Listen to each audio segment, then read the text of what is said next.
l'ennemi de mon ennemi est mon ami. Ah, non, je me trompe. L'ennemi de mon ennemi est mon ennemi.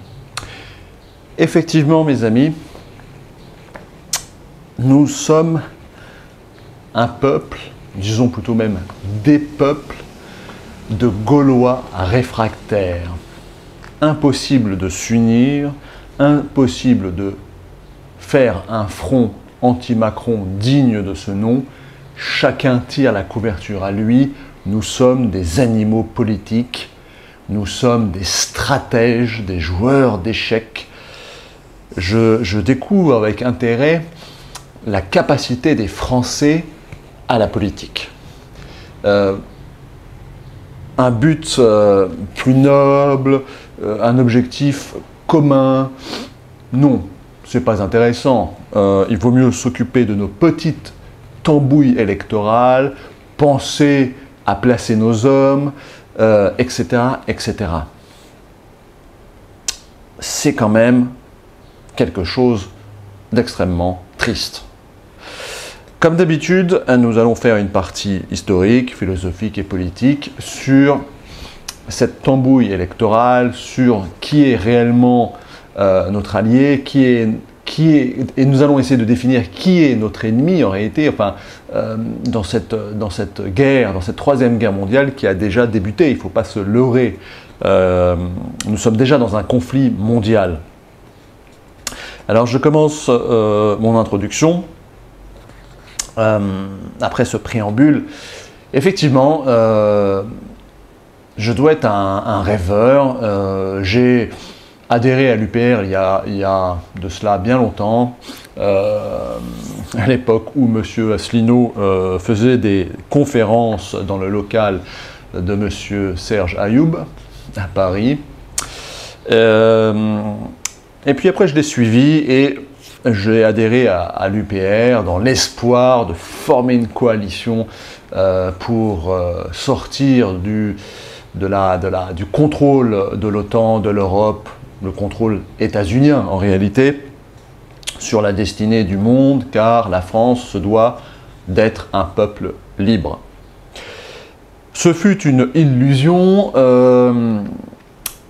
Le français n'est pas un anglais. D'abord, il n'y a pas de peuple français, il y a des peuples français, même si effectivement il y a une trame d'esprit gaulois, mais il y a eu des Francs, il y a des Italiens, enfin voilà, c'est des Maghrébins, des Africains, des Asiatiques. La France n'est pas une race, comme on pourrait, ou une ethnie, comme on pourrait le définir en Angleterre, ou voire même en Allemagne, hein.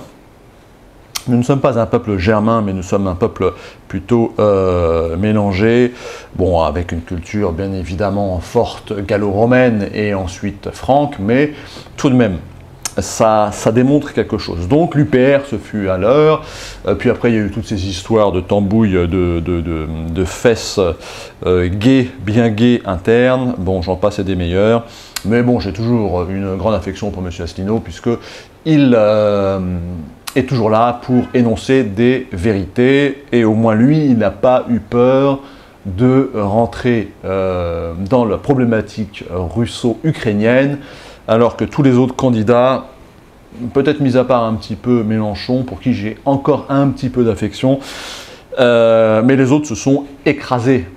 Hein, Le Pen, Zemmour, ils se sont écrasés hein, face au dogme du politiquement correct. Bon, c'est de la politique, qu'est-ce que vous voulez? Bon, après l'UPR, effectivement, j'ai continué à rêver, et j'ai rêvé quand j'ai vu cette météorite zemmourienne, ce petit berbère de confession juive, arrivé comme un boulet de canon dans la sphère politique française. On a cru, j'ai cru, avant qu'il parte en dérive sur ces bêtises, je dirais, identitaires, trop fortes, hein, même s'il faut avoir une identité, hein, c'est pas le problème, mais j'ai cru qu'il allait pouvoir réunir les patriotes contre l'Europe, l'OTAN, les États-Unis, etc., rendre à la France sa liberté. Puis petit à petit, il a dérivé vraiment à droite. Bon, c'est un bourgeois, monsieur Zemmour, même s'il vient d'un milieu un peu modeste, mais enfin, il a tout fait pour devenir un bourgeois et rentrer dans la caste de l'establishment, que je ne reproche pas, hein, mais ça reste un bourgeois dans la mentalité, même s'il a pris un risque énorme, donc c'est pas un mauvais bourgeois, mais ça reste, il défend quand même une classe de riches. Il n'arrive pas à adhérer le peuple et les gilets jaunes de manière forte, ce que fait le Front National, on va y venir après. Mais ensuite, il a dérivé vers la droite bourgeoise, capitaliste, et ensuite il a dérivé vers ce côté identitaire un peu trop fort qui ne fonctionne pas en France.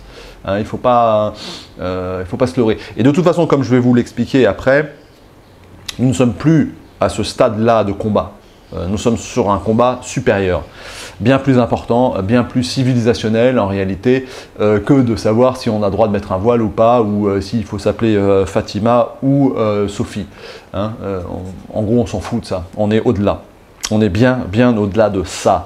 C'est plus grave. Le conflit, la Troisième Guerre mondiale qui a débuté est bien plus grave. Donc Zemmour, j'y ai cru aussi, effectivement, et puis c'est parti en couille, on va dire. Et d'ailleurs, les Français lui ont tout de suite démontré, hein, par une baisse du nombre de votes. En fait, bon, bah, il a participé à la destruction de la droite, bon, ce qui n'est pas plus mal. Hein. Et enfin, on va conclure notre introduction avant d'aller sur le vif du sujet avec Madame Le Pen. Bon, bah, écoutez, voilà, elle a fait un arrangement avec Macron, hein, c'est une évidence. Ça s'est vu au bout de la deuxième minute du débat. Il y a eu des accords passés, c'est clair comme de l'eau de roche. D'ailleurs, il suffit d'écouter Pierre-Yves Rougeron, qui connaît bien cela de l'intérieur, pour y avoir lui-même participé. Pas au Front National, mais comme au niveau européen. Puisqu'il a travaillé à l'Europe pour un des membres du Front National. Donc il sait de quoi il parle. Donc effectivement, comme l'a dit aussi Asselineau depuis très longtemps, il y a un arrangement politique. Madame Le Pen en réalité ne veut pas le pouvoir. Je pense que maintenant c'est une évidence. Même si elle a réussi à faire quelque chose d'assez exceptionnel, il faut le reconnaître, parce qu'elle a fédéré le petit peuple, le peuple travailleur. Le peuple qui souffre, le gilet jaune, on va dire, ce que n'a pas réussi à faire Zemmour, car il est trop bourgeois et trop à droite. Il faut une politique sociale en France. Les Français sont des socialistes, nous sommes un peuple social. Un socialisme à la De Gaulle, bien évidemment, un socialisme patriote, un socialisme ayant des racines identitaires, pas identitaires raciales, mais identitaires culturellement. Et puis cette météorite a fait pchit, et elle est partie. Et maintenant nous arrivons. Alors Mélenchon, oui, voilà, Mélenchon, bon bah voilà quoi. Lui c'est un dinosaure politique, rien à foutre de la France en réalité, rien à foutre de faire un front commun. On aurait pu faire un front commun entre Mélenchon et Le Pen, même si c'était dur pour certains, je peux le comprendre, mais les extrémistes sont partis chez Zemmour, c'est vrai. Donc en réalité il restait que des gens relativement raisonnés au Front National. Mais bon voilà, chacun... L'homme politique français est un animal politique. Ce qui a pu arriver en Italie ou dans d'autres pays ne peut pas arriver en France. Nous sommes un peuple des peuples fondamentalement divisés, et nous n'arrivons pas à nous unir, ou alors la crise n'est pas assez forte. Mais d'une manière générale, pour conclure mon introduction et arriver sur le vif du sujet, je pense qu'il faut tout refaire au niveau politique. Il faut virer la politique existante et refaire des nouveaux partis, de nouvelles alliances, une nouvelle politique avec des jeunes. D'accord ? Alors là, je pense à Laurent Zon, à Pierre-Yves Rougeron, voilà, des gens comme ça, des gens nouveaux. Pierre-Yves Rougeron, on a la capacité, il faut créer un nouveau parti, il faut fédérer. Ou alors il faut que Madame Le Pen quitte le RN, il faut refaire un nouveau parti, je pense, de zéro, parce que il y aurait pu peut-être avoir une alliance entre certains mélenchonistes patriotes et des membres, des adhérents du RN, patriotes. Mais ce qui bloque, c'est le nom Le Pen, la famille Le Pen, et bloque d'abord parce que le père, lui, n'a jamais été socialiste, hein, c'est un homme de droite comme Zemmour, hein, même s'il a dit des choses intéressantes et que j'ai un respect pour lui, mais c'est un bourgeois qui a son entreprise, et voilà, la France n'est pas une entreprise, la France est un système social, est une fédération de peuples unis par des liens historiques bien évidemment, mais aussi culturels et aussi politiques dans le sens de la volonté d'avoir une vie meilleure pour le peuple. Nous sommes des socialistes fondamentalement et nous devons redevenir patriotes. Je dirais pas national-socialiste puisque moi je suis national-socialiste, pas hitlérien bien évidemment au sens d'Otto Strasser, vous regardez mes vidéos etc. Mais bon disons un patriotisme social si vous préférez à la De Gaulle. C'est ce qu'il nous faut. Bon, tout ça pour vous dire, place aux jeunes, je pense qu'il faut virer tous les anciens partis politiques et faire un nouveau parti patriote social, gaulliste si vous voulez, avec des nouvelles têtes. On peut garder quelques anciens, mais voilà, on a eu la démonstration une fois de plus qu'il faut changer la politique en France de manière profonde. De toute façon, elle va mourir d'elle-même. Et j'espère que de cette destruction naîtra une nouvelle puissance politique de jeunes pour faire du nouveau et enfin avoir un front uni, social, patriote. Alors maintenant, je vais à l'objet de cette vidéo. L'ennemi de mon ennemi est mon ennemi. Non, l'ennemi de mon ennemi est mon ami. Il faut s'unir, nous devons nous unir contre le mondialisme. Alors, le mondialisme, ou le globalisme, si vous voulez, c'est cette... Donc, je rentre maintenant dans la partie historique. Ouais, je termine encore un peu l'introduction. Donc, notre ennemi, c'est le mondialisme, c'est le globalisme, c'est cette volonté, et qui vient des États-Unis, cette volonté de nous imposer un modèle de société que nous ne voulons pas. Un modèle de société que nous ne voulons pas, que, je ne sais pas moi, 6 milliards d'individus ne veulent pas, mais on nous l'impose d'une manière extrêmement dérangeante et forte par de la propagande, par ce wokisme, par cette idée qu'il faut changer la société pour aller vers quelque chose de désuni, de quelque chose qui n'a pas de goût, on va dire tout tirer vers le bas pour avoir une société de travailleurs, consommateurs idiots qui va dans le sens de ce que veulent nos élites ultra riches. Vous savez qu'il n'y a jamais eu autant aujourd'hui d'ultra riches dans toute l'histoire du monde. Et ils s'enrichissent chaque jour plus avec les guerres, les problèmes, la Covid. Très peu des sociétés comme Apple, bon là ils perdent un peu d'argent, ou Amazon, etc. Mais ils ont gagné énormément d'argent grâce à ces crises.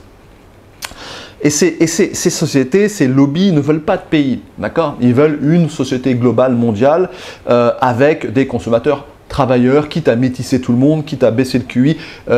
Surtout, il ne faut pas de classe moyenne autonome, car elle dérange, elle pose des questions, elle veut faire sa politique. Donc, en fait, on veut enlever la politique chez le citoyen pour qu'il reçoive son revenu universel ou son petit salaire et qu'il ne casse pas les oreilles des ultra-riches de cette nouvelle caste de Dieu qui, eux, vont vivre leur vie pleinement, etc. Jusqu'au jour où il n'y aura peut-être même plus besoin de cette classe moyenne, dite moyenne, avec la robotisation, l'intelligence artificielle, etc. Alors on réduira la population à peau de chagrin pour que cette élite puisse continuer à vivre comme elle le souhaite. Et ça, c'est la mort de la classe moyenne, surtout européenne, et après celle des BRICS, des pays émergents, bien évidemment, pour créer un monde sans saveur, un monde qu'on ne veut pas. En tout cas, que moi, je ne veux pas. Donc voilà le combat. Et qu'est-ce qui se passe maintenant dans le conflit ukrainien? On va dire l'OTAN contre la Russie et la Chine, on va dire, enfin, disons plutôt les États-Unis et ses alliés contre les BRICS. C'est encore plus simple parce que c'est ça. Et en réalité, les pays traditionnistes, et c'est les pays traditionnels, de la tradition, au sens de Julius Evola ou de Guénon, les pays qui veulent maintenir une société traditionnelle où un homme est un homme, une femme est une femme, avec de la religion, des choses terre à terre et simples, que les gens veulent vivre simplement de leur labeur, dans l'honnêteté, dans la famille, avoir des enfants. Et face à ça, il y a cette société déconstruite du postmodernisme qui veut imposer un modèle de société global pour tout le monde, je vous dis, tiré vers le bas, où les gens ne doivent pas être autonomes, où les gens doivent demander leur pain quotidien afin d'être soumis à une puissance qui ne pense qu'à elle, un monde d'égoïsme, d'accord, où nous ne sommes pas des humains, nous ne sommes pas un peuple, nous sommes des clients qu'il faut plus ou moins servir et qui doivent consommer pour faire tourner la machine capitaliste.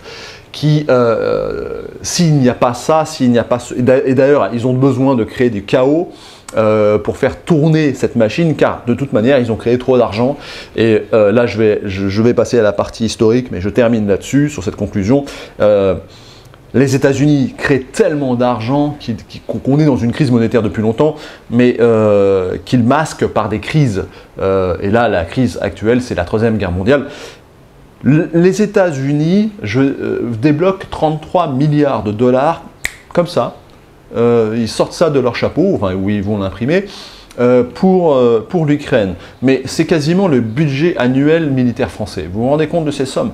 De l'autre côté, Elon Musk, que tout le monde adule, méfiez-vous de lui tout de même si j'ai du respect pour lui, mais effectivement, ce n'est pas un Américain, il vient d'un pays BRICS, il est d'Afrique du Sud, mais 40 milliards pour acheter Twitter. Somme toute, c'est juste un système de messagerie, ça vaut absolument pas ce prix-là. Alors il y a 500 millions d'abonnés, je pense, mais enfin quand même, tout de même, 40 milliards de dollars, bon je pense pas qu'ils payent cash, hein, ça va être des transactions d'actions ou autres, mais ce sont des folles sommes, d'accord? Et vous croyez qu'il va dépenser 40 milliards de dollars juste pour rendre la parole au peuple? Je suis pas certain, il y a des enjeux économiques derrière, c'est un businessman avant tout. Méfiez-vous de lui tout de même si en attendant, bon, Trump peut revenir sur Twitter et d'autres personnes, ok, c'est sympa. Mais bon, voilà, méfiance. Alors maintenant, sur la partie historique. Alors, vous avez compris que ce que je critique, c'est ces petites manigances politiciennes, politico-siennes, etc., de la France qui tirent les draps vers eux, on ne peut pas s'unir sur un front. Mais réveillez-vous, nous sommes face à la Troisième Guerre mondiale, il faut rentrer dans le lard, on n'a plus le choix de palabres. Macron est un mondialiste, c'est notre ennemi, d'accord? Il ne veut pas le bien du peuple, il ne veut pas le bien des gilets jaunes. Il nous entraîne chaque jour davantage vers la Troisième Guerre mondiale, mais qui existe, qui a déjà démarré, mais il veut envoyer, au final, la France doit-elle rentrer en guerre? Je veux dire, est-ce que nos jeunes doivent aller combattre en Ukraine pour quelque chose dont on n'a rien à cirer? C'est une guerre énergétique, je le redis. Tout ça est une guerre énergétique. Nous arrivons vers la fin des stocks fossiles. Il y en a de moins en moins, ils coûtent de plus en plus cher, c'est une évidence. En Ukraine, il y a deux énormes gisements de gaz, de schiste, d'accord? Donc les Américains, c'est les spécialistes, les Polonais aussi d'ailleurs. Et c'est une guerre, c'est la guerre du pétrole encore, d'accord? Nous sommes toujours dans la guerre de l'énergie, dans la guerre du pétrole. Alors, à propos de l'énergie, vous pouvez aller voir le travail de Frédéric Delavier, c'est très intéressant aussi. Bon, voilà où nous en sommes. C'est pas une guerre de libération. Alors, les unités Azov, les nationalistes ukrainiens, ils sont utilisés pour ça. Eux, ils pensent que c'est une guerre de libération. Mais non, c'est une guerre d'argent. Encore et encore et encore, c'est une guerre d'argent. Alors je vais prendre, dans cette partie historique, je vais prendre un peu la trame ukrainienne pour vous démontrer comment on est arrivé là, si vous voulez, et comment les mondialistes manipulent les nationalistes. Il faut que vous le compreniez, parce qu'ils sont tellement malins. Ils sont tellement malins pour arriver au but, à leur but. Ils ont une telle puissance de propagande que des gens pensent que c'est une guerre de nationalistes contre le méchant russe, qui est un envahisseur. En gros, on est dans la Seconde Guerre mondiale, ce sont les communistes qui envahissent les pauvres Européens. Hein, c'est les bolcheviks, c'est-à-dire ces khazars assoiffés de sang dans un modèle politique fou, celui qui était celui de 17, avant que Staline se débarrasse de tous ces malades mentaux. et mettent en place une politique, on va dire, plus ou moins nationaliste, communiste. Bon, alors, qu'est-ce qui se passe en Ukraine? L'Ukraine, qu'est-ce que c'est que l'Ukraine? Alors oui, alors l'Ukraine, c'est un des berceaux de l'humanité, enfin, pardon, pas de l'humanité, pardon, mais des peuples indo-européens, d'accord? Effectivement, les peuples indo-européens du Caucase, etc., ce qu'on appelle les Caucasiens, ont comme berceau d'origine une partie de l'Ukraine. Alors ça, c'est intéressant, c'est-à-dire que cette culture indo-européenne est née quelque part en Ukraine, enfin pas que en Ukraine, mais dans cette région-là, dans ces plateaux, ces steppes, vous savez. Alors ça c'est intéressant, donc effectivement il y a une sorte de revendication nationaliste, identitaire ukrainienne de Azov, qui se pense être issue de cela, de ce berceau, qui est un berceau réel, hein, c'est l'Aïra Varta, ou la culture indo-européenne, et vient de là, d'accord? Donc ça, c'est tout à fait exact. Il y a des cultures qui remontent à 3000-4000 ans, d'accord? C'est des choses archéologiques, si vous voulez, c'est la culture de Yama, et cette langue ukrainienne vient de là, d'accord? 3600 ans, 2000 ans, dans les steppes de l'Ukraine. Alors, il y a un côté historique réel, oui. Les Ukrainiens peuvent avoir cette identité, c'est vrai. Mais enfin, les peuples européens ont aussi les Russes. Ce sont aussi les Russes, ce sont aussi les Français, les Anglais, voilà, c'est toute cette culture-là, c'est notre culture, et qui part aussi en Inde avec les Aryas et les Brahmanes, etc. Donc il y a une culture européenne qui a comme source un peu l'Ukraine. Et ensuite, l'Ukraine a été créée par les Vikings. Bon, je vous remettrai en lien mes vidéos, je ne vais pas vous refaire tout ça, mais donc les Ukrainiens peuvent se rattacher à cette identité-là. Et ce nationalisme, ensuite, qui date de la Seconde Guerre mondiale, vous le savez, ce nationalisme est utilisé par des gens, par des mondialistes, pour faire croire, si vous voulez, qu'il y a une guerre un conflit national. Mais ce n'est pas un conflit national, ça va au-delà de ça, c'est un conflit mondial. Les Russes, Poutine, ne veulent pas envahir l'Ukraine pour envahir l'Ukraine. Ils veulent protéger leur fédération. Pourquoi? Parce que les mondialistes se rapprochent de plus en plus via l'OTAN et mettent en danger la fédération russe. D'accord? Et derrière la fédération russe, il y a la Chine, il y a l'Inde, il y a le Pakistan, il y a l'Afrique du Sud, il y a le Brésil, etc. L'OTAN, les États-Unis, cherchent la guerre. Ils ont besoin de ce conflit, ils ont besoin de ce chaos, mais même BlackRock, alors je vous mettrai, vous savez, BlackRock, c'est cette société qui gère des sommes incroyablement, enfin la moitié de l'argent du monde.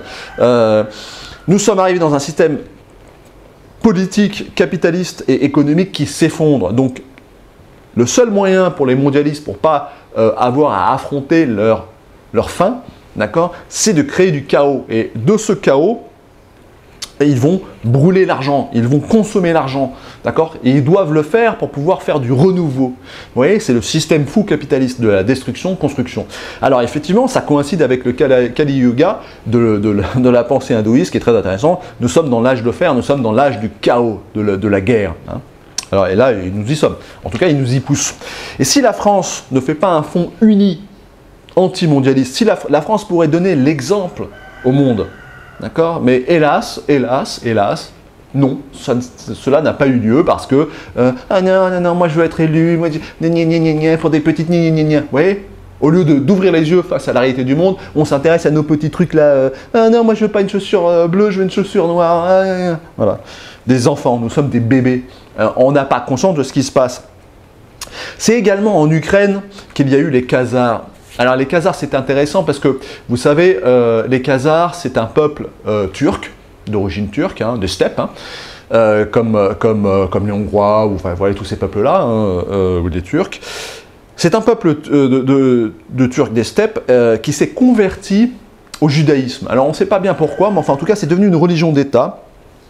Ça, c'est le 7e siècle, ça va du 7e siècle au 11e siècle à peu près. C'est un empire qui était assez important, qui s'est converti au judaïsme. Alors, est-ce qu'il y avait une des tribus perdues d'Israël qui aurait été au Khazar? On ne sait pas, ça c'est peut-être tout à fait peu probable, mais enfin, toujours est-il, ils se sont convertis. Et ensuite, bon, cet empire s'est effondré comme cela arrive de point de vue historique, et les Khazars se sont un peu dispatchés un peu partout, et Odessa a été une des capitale de ce peuple khazar.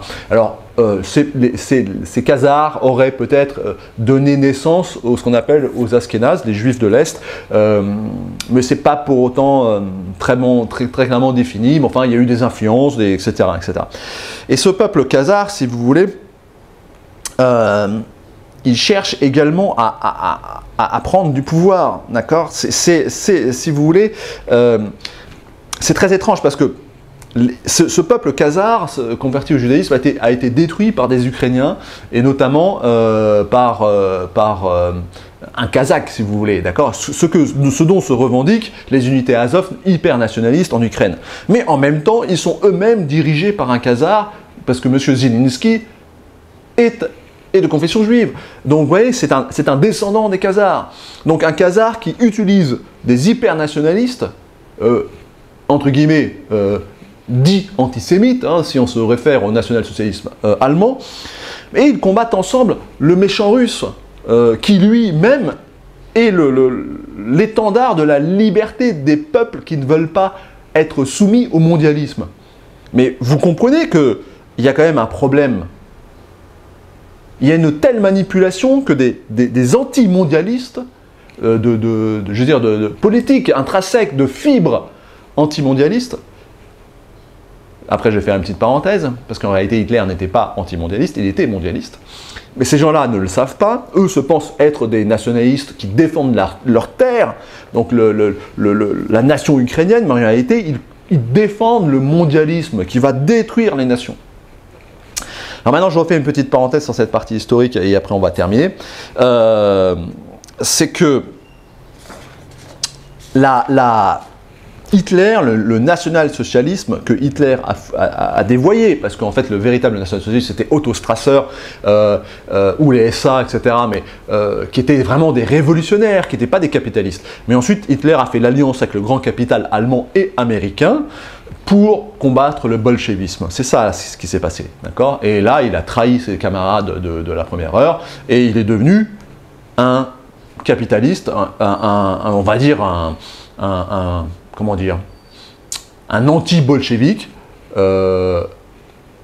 doublé d'un raciste un profond, antisémite, et on a laissé faire ça, comme on laisse faire aujourd'hui Azov, parce qu'on avait besoin de lui pour lutter contre le méchant russe. L'histoire se répète. Mais Hitler n'était pas du tout nationaliste, en réalité c'est un mondialiste. Il avait voulu créer la fédération, je vous mettrai une vidéo que j'avais faite là-dessus, la fédération aryenne qui va jusqu'aux États-Unis, c'est-à-dire la fédération anglo-saxonne. Et c'est toujours eux qui ont le pouvoir, hein, d'accord? Sauf que Hitler était un peu trop extrémiste, un peu comme Zemmour, si vous voulez, pour faire... bon, c'est mauvais goût, mais enfin, voilà, avec ces histoires de prénoms. Il était trop identitaire, Hitler, Zemmour aussi. Mais ils avaient tous les deux les mêmes patrons, le grand capital, qui n'est pas forcément un anti-national. Il y a différents grands capitales, bien évidemment, mais tout de même, Hitler n'a jamais été un nationaliste au sens propre du terme. Il était pour l'Europe une fédération de nations. Et l'Europe a été créée par ces idées-là. D'accord? C'est pour ça qu'il y a une convergence aujourd'hui, c'est pour ça que l'Europe, la folle von der Leyen et d'autres, etc., ne critiquent pas Azov. Comme ils ne critiquaient pas forcément la politique européenne de Hitler. Bon, ouais, ça c'est des petites parenthèses, mais c'est intéressant et c'est important de comprendre tout ce qui se passe. C'est qu'en fait, Poutine, la Russie est le porte-étendard des pays non alignés face au mondialisme, d'accord? Des nationalistes, donc par définition des anti-mondialistes, les combattent par une manipulation des Khazars, d'accord, qui veulent une seule... Les Khazars, qu'est-ce qu'ils veulent? Ils veulent diriger le monde, parce que c'est le peuple élu, ils veulent une seule nation, la leur, et le reste devient un peuple de consommateurs travailleurs, d'accord? Alors c'est une caricature ce que je fais, bien évidemment, c'est beaucoup plus compliqué, mais enfin, au stade auquel on est obligé de faire des caricatures pour vous ouvrir les yeux, pour qu'on comprenne, d'accord? Ces gens-là, et le grand capital derrière, qui est allié, ne veulent pas le bien des peuples. D'accord? Donc face à ça, il y a les BRICS, on va dire, pour faire simple. Et la guerre en Ukraine est une guerre mondiale des mondialistes contre les traditionnalistes. D'un point de vue philosophique, si vous voulez, les mondialistes, qui est issu de l'Europe, qui est issu des pensées philosophiques européennes et khazars, est quelque chose qui va vers la déconstruction. C'est quoi la déconstruction? C'est que ça partait d'une idée, ça part toujours de bonnes idées, si vous voulez. Les pires des idées, les pires des régimes politiques partent toujours de bonnes idées. C'est qu'on ne voulait plus faire la guerre, l'homme blanc est trop agressif, ce qui est vrai d'un point de vue historique, hein, toutes les plus grandes guerres ont eu lieu en Europe, c'est l'homme blanc qui a été un peu faire chier le monde partout. C'est exact, l'homme blanc est un peuple, nous sommes des combattants belliqueux, nous n'avons jamais réussi à nous unir. Regardez ce qui se passe en France, on n'arrive même pas à faire un front anti-Macron, on est des réfractaires, on est très individualistes, et on a fait beaucoup de guerres. Ce qui est vrai, d'un point de vue historique, c'est tout à fait exact. Donc il y a eu un courant de pensée après la guerre, ça c'est Kalergi, etc., de dire que l'homme blanc est quand même, il faut le castrer un peu pour faire la paix et donc créer une société de consommateurs-travailleurs. Et si l'homme blanc est vraiment si virulent et méchant, eh ben, il faut le métisser avec d'autres peuples moins virulents, qu'on peut mieux manipuler. Hein. Je vous la fais courte, bien évidemment, mais c'est un peu ça. Donc c'est la fin de l'homme blanc, cette philosophie guerrière, cet esprit noble, on va dire. Alors l'esprit noble, c'est important de le retenir parce que c'est la définition même de l'aria. Vous savez, des Indo-Européens du Caucase. Arien, ça veut dire noble. C'est l'esprit noble, pas au sens hitlérien, hein, blond aux yeux bleus, 1m80, on s'en fout de ça. C'est l'esprit noble, au sens d'Evola ou même de Guénon. Ça peut être un musulman, ça peut être un juif, ça peut être un chrétien, peu importe. C'est les gens qui vont vers la noblesse, vers la beauté si vous préférez. Face à ça, il y a le démon. Le démon, il veut le chaos, il veut la destruction. Hein. Donc, si vous voulez, c'est pour ça qu'aujourd'hui, d'un point de vue philosophique, alors bien évidemment, tout ça a été exacerbé et décuplé par la complexification des sociétés, la population, l'urbanisation, etc. Plus il y a de monde dans une société, plus il faut contrôler. Nous ne sommes pas suffisamment matures et sages pour vivre dans un système politique anarchiste. Je suis fondamentalement anarchiste, je serai un anarchiste convaincu, mais même moi, je sais que je suis faible, et que la tentation, le profit, etc. est toujours là, le mal est toujours prêt à nous tenter, d'accord? Donc il faut des règles, il faut s'imposer des règles collectives et individuelles pour pouvoir vivre en société. Mais il faut avoir comme objectif le beau et un espace de paix qu'on peut contrôler. D'accord? Bon, je vous remets un lien sur mon livre Espace et Paix qui est bientôt terminé, qui est très intéressant parce que si vous voulez, on ne peut pas vivre en dehors d'un espace de paix contrôlé qui nous convient et qu'on aime. On ne peut pas vivre avec des gens qu'on n'aime pas. C'est aussi simple que ça. Donc la société est complexe, etc., a créé aussi d'autres problèmes, etc. Mais là, je simplifie et je caricature un petit peu exprès pour bien pointer le problème. Nous sommes dans une troisième guerre mondiale. Nous avons deux camps qui s'affrontent, nous avons le camp des mondialistes et le camp des traditionnalistes. Le camp du bien et du mal. Pourquoi? Parce qu'il y a un camp qui veut détruire la société occidentale et ensuite les sociétés des BRICS, d'accord? Et elle ne veut pas d'une classe moyenne intelligente qui aurait de l'autonomie, qui travaille de son labeur, armée éventuellement. Alors là, oulala, mais parce que cette classe peut se révolter à tout instant et elle peut démettre ses chefs. D'accord? Donc les ultra riches, elle peut les démettre si ça ne va pas. D'accord? Donc on ne veut pas ça, on veut par le chaos créer des conflits pour détruire cette classe moyenne et par le métissage, par l'économie, par la destruction, afin de préserver la classe dominante des ultra riches, d'accord, pour créer un peuple consommateur-travailleur idiot nivelé par le bas. Donc ça c'est fondamentalement ma théorie, et on veut détruire les espaces de paix. Parce que c'est dans nos espaces de paix qu'on peut survivre. Et j'en parlerai à la conclusion. On veut le détruire ça pour avoir qu'un seul espace, mais chaotique, d'accord, dans lequel on ne peut pas s'entendre. Regardez ce qui se passe en France, on n'arrive même pas à s'unir contre Macron. Vous rendez compte? Donc au niveau mondial, ça va être ça en pire. Voilà ce qu'on nous propose d'un point de vue philosophique. Et un exemple très intéressant, c'est qu'aujourd'hui, il y a des gentils nazis, et il y a des méchants nazis. D'accord? Alors, les gentils nazis, c'est quand ils combattent pour les mondialistes, pour les Khazars, donc Azov. Azov, ce sont des gentils nazis. Et ensuite, il y a les méchants nazis, donc c'est les Russes. Les Russes, ce sont des nazis méchants, d'accord, parce qu'ils combattent contre le mondialisme. D'accord. Vous voyez à quel... Alors, bientôt, on va dire que Hitler était gentil. Hein. Hitler, c'était un pro-européen. Il aurait peut-être combattu pour les mondialistes. Hein. D'ailleurs, il a combattu pour les mondialistes, puisqu'il a tué tous les socialistes de son parti. La nuit des longs couteaux. Hein. Donc en fait, Hitler était un gentil nazi, en fait. À y réfléchir, c'était un gentil nazi, il a combattu pour le mondialisme européen, il a combattu les bolcheviks, bon, il a tué quelques juifs au passage, personne n'est parfait, hein, je veux dire, personne n'est parfait. Hein. Si Azov, il tue des civils aussi, peut-être, j'en sais rien, personne n'est parfait. Mais en tout cas, les Russes, ils sont méchants. Quoi qu'ils fassent, ils sont méchants, tout est méchant. Hein. Tout est méchant. Vous voyez? Et bientôt, ça sera les Chinois, bientôt, ça sera les Indiens, bientôt, ça sra les Sud-Africains, les Brésiliens, les Iraniens, les Afghans, les Syriens, voilà. Tout ça, c'est méchant. Tous ces gens-là sont méchants parce qu'ils ne veulent pas de la société globaliste, globale, proposée par les États-Unis. Les États-Unis actuels, hein, parce que si Donald Trump revient, il va peut-être revenir bientôt parce qu'il y a des élections là, un peu comme nous en France législatives, il y aura peut-être du changement, hein, parce que lui, ce n'est pas un mondialiste. C'est un patriote. Et si vous voulez, si chacun s'occupait de son pays, si chacun avait s'occupé de son espace de paix, à le rendre meilleur, à le faire fructifier, avec une concurrence économique, même un peu guerrière s'il faut, mais loyale, sans mensonge, et qu'on s'en était tous, si notre objectif commun était tous d'aller vers le beau, il n'y aurait pas de problème.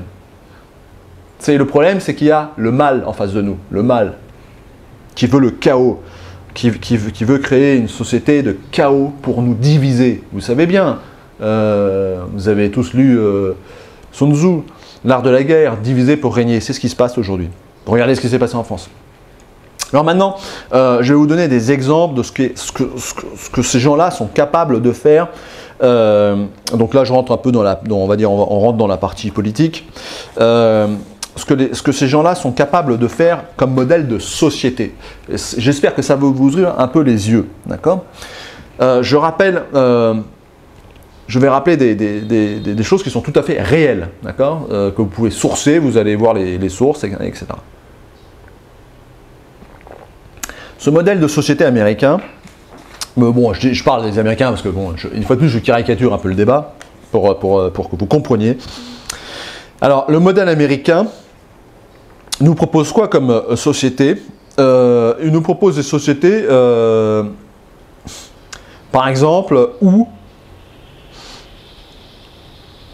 on a fait quelque chose, mais qui a tué des millions de gens durant des années. L'industrie a menti délibérément, a manipulé des chiffres. C'est la contamination au plomb. Vous savez, l'essence au plomb est sans plomb maintenant. Hein. Il y avait un problème technique avec les moteurs à combustion dans les années 1900, etc. Ils n'étaient pas bien synchronisés parce que quand on fait de la pression, l'essence peut exploser sans bougie, hein, sans déclencheur.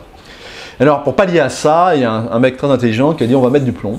On va mettre du plomb dans l'essence et ça marchait bien, ça régule les moteurs et ainsi de suite. Sauf que le plomb, comme on le sait aujourd'hui, c'était quelque chose qui pollue, qui a pollué la planète pendant des années, et qui continue à polluer. Donc ça a créé des morts, on va dire à peu près 500 millions de morts par an à la contamination au plomb. Mais au-delà de ça, le plus grave, c'est que c'est assez incroyable, c'est que ça a fait diminuer le QI mondial, enfin surtout occidental, et notamment aux États-Unis. D'accord ?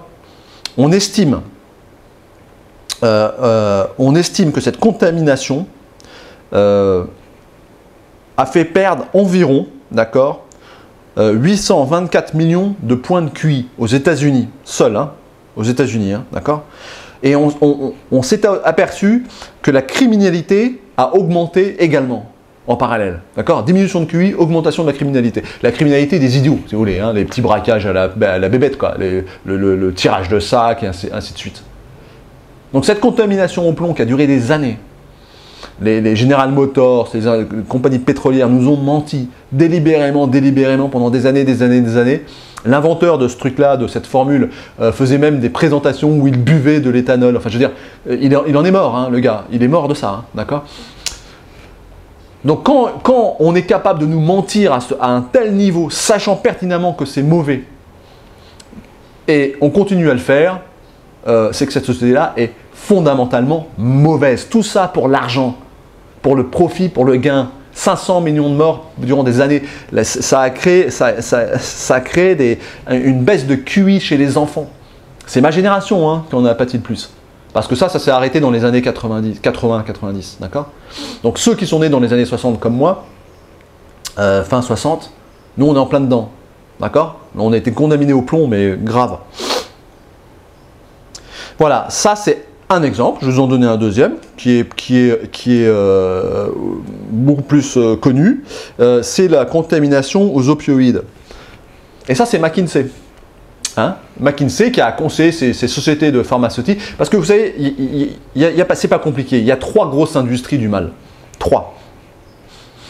Il y a le pétrole, l'énergie, la pharmacie, les drogues et les armes. C'est les plus grosses industries au monde. Alors maintenant, avec les technologies de l'information, Twitter et compagnie, il faudrait rajouter, okay, parce qu'ils ont tellement d'argent que c'est devenu fou aussi. Alors le deuxième exemple, c'est la crise des opioïdes. Vous savez, ce médicament que McKinsey a conseillé, qui est un calmant, enfin un antidouleur, hein, l'Oxycontin, et qui a créé à peu près 500 millions de morts par an aux États-Unis. Des gens sont devenus addicts, drogués. Tout ça, ça touche la classe moyenne. Hein. D'accord? Ça touche la classe moyenne, tout ça. Vous comprenez? Alors, ce n'est pas du tout une volonté délibérée de tuer la classe moyenne, mais enfin, c'est une des conséquences. Qui conduit, prend sa voiture sale, la classe moyenne. Qui travaille tellement et qui a des stress, qui prend des opioïdes, la classe moyenne. Moyenne et moyenne moins, hein, aussi les noirs, hein, aux États-Unis, si on prend le modèle américain. Hein. La classe noire, c'est elle qui morfle le plus. Hein. Et maintenant, je terminerai sur le dernier gros problème de cette société américaine, c'est l'obésité. L'obésité. Aux États-Unis, l'obésité tue aussi environ 300 millions à 500 millions de morts par an. Vous vous rendez compte? Alors l'obésité, c'est la classe moyenne, pauvre et moyenne, et notamment noire. Et l'obésité, c'est en lien direct, enfin tous les problèmes d'obésité, c'est en lien direct avec aussi le virus qu'on a eu. Hein, le SRAS-CoV-2. Pourquoi les Noirs mourraient plus? Mais parce que si vous êtes obèse, à moitié diabétique, à moitié à risque cardiaque, effectivement, vous allez mourir en premier. Voilà. Donc, vous voyez ce modèle de société. C'est ça qu'on vous vend. Et je ne parle pas aussi maintenant du vaccin et d'autres choses. D'accord? On ne sait pas ce que c'est pas grave, on y va. Les riches, les classes supérieures, elle roule en voiture électrique, elle mange bien, elle fait du sport, elle est en bonne santé, etc. Mais les classes moyennes, c'est elles qui morflent. Donc réveillez-vous, il faut que la classe moyenne se révolte. Et un des moyens, maintenant je termine sur la partie politique et je rentre dans ma conclusion. Comment faire pour sortir de cette mise en esclavage des classes moyennes, par cette mondialisation, par cette société qu'on nous impose, par ce régime totalitaire mou, hein, ce qu'on appelle aussi la société capitaliste de surveillance, avec ces nouvelles technologies, hein, d'ailleurs, hein, Twitter et autres, hein, c'est de l'analyse comportementale, et c'est aussi de l'influence comportementale, c'est extrêmement puissant, c'est qu'on peut vous influencer à acheter quelque chose ou à voter pour quelqu'un.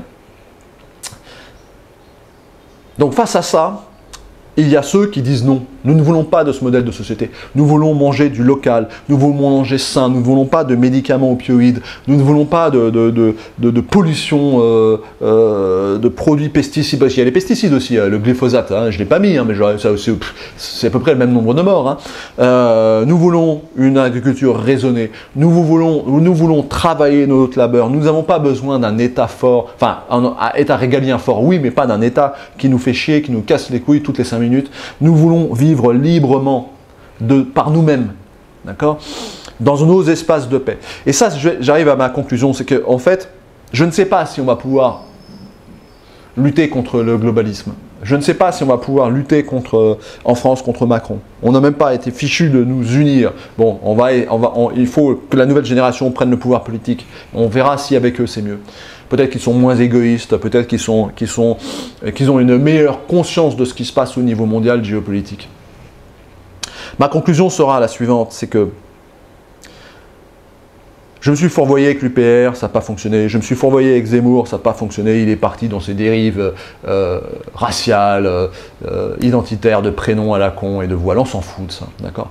Moi, j'ai autant de respect pour un musulman, voilé ou pas, qu'un chrétien ou un juif, si on est dans le même combat anti-mondialiste, ou un athée, ou un hindouiste, ou un bouddhiste. Si on est dans le même combat contre le mondialisme, si on veut garder nos traditions, nos sociétés traditionnelles, avoir une société cohérente, aller vers le beau, vivre de notre paisiblement de notre vie, paisiblement de notre vie, de nos moyens, d'accord, si on ne peut plus pas faire ça, ça sera la fin. Donc, si on n'y arrive pas, qu'est-ce qu'il faut faire? Si on n'arrive pas à faire un mouvement politique uni, si la Russie ne peut pas nous sauver, quand je dis la Russie, c'est les BRICS, d'accord, dans cette guerre qui se déroule, eh ben, en attendant, créons nos espaces de paix. Vivez entre nous.